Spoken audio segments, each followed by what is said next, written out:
大家好，我是老莫。朋友留言说包子皮应该怎样做？为什么做出来总是不光干裂还起泡？今天详细分享一下。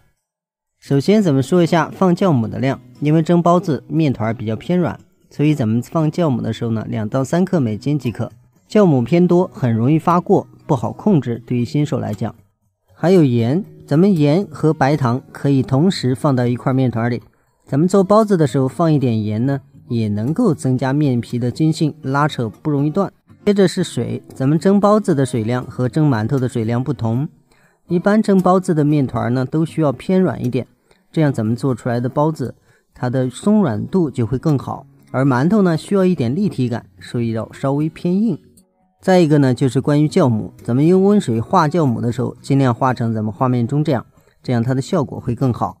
然后咱们准备的面粉还是要中筋粉比较好，如果用高筋粉的话，大家一定要记住稍微掺一点中筋粉进去，这样你做成功的几率就更高。单用高筋粉呢操作有一点难度。接下来详细说一下关于和面，咱们放入盐之后和做饺子皮是一样的，一定要搅拌一下，让这个盐味呢分散开，让它起到更好的作用。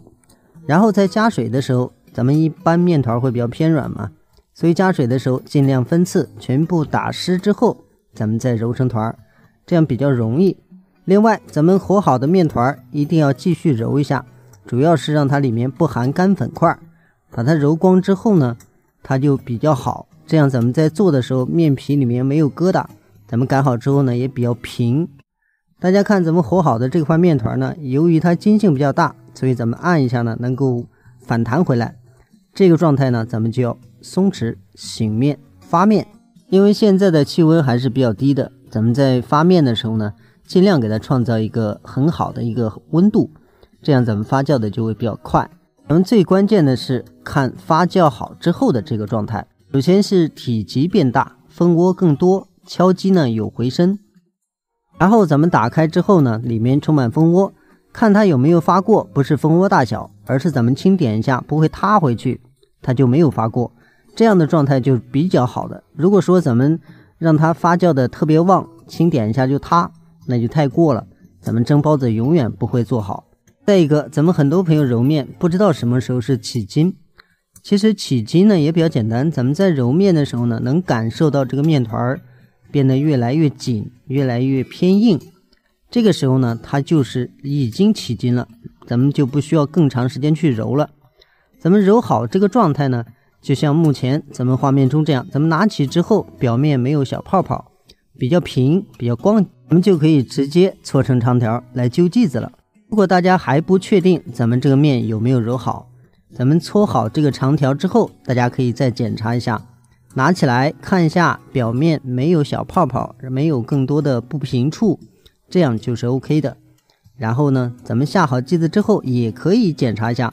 按扁咱们拿起来看一看，它上面没有这种小泡，而是比较平，没有什么纹路啊各种，这样就是比较合格的一块面。如果咱们实在还确定不下来呢，就是擀一张面皮出来，咱们看一下擀好的面皮表面是不是更光，是不是有小泡泡，这样咱们就能够确定这张面皮是不是合格的，筋道有没有出来，做好之后会不会出现烫面，一下就能明白，这样咱们包子皮就做好了。只要大家能够按照咱们上面所说的这种状态来制作这种包子皮，咱们在家里面蒸包子呢也不容易出现起泡烫面包括干裂的情况。咱们可以包一个给大家看一下，捏好之后褶皱也比较清晰，表面呢也没有小泡，这样咱们蒸好的包子就会比较漂亮。咱们的视频就到这里，再次感谢您的支持和观看，咱们下期视频再见。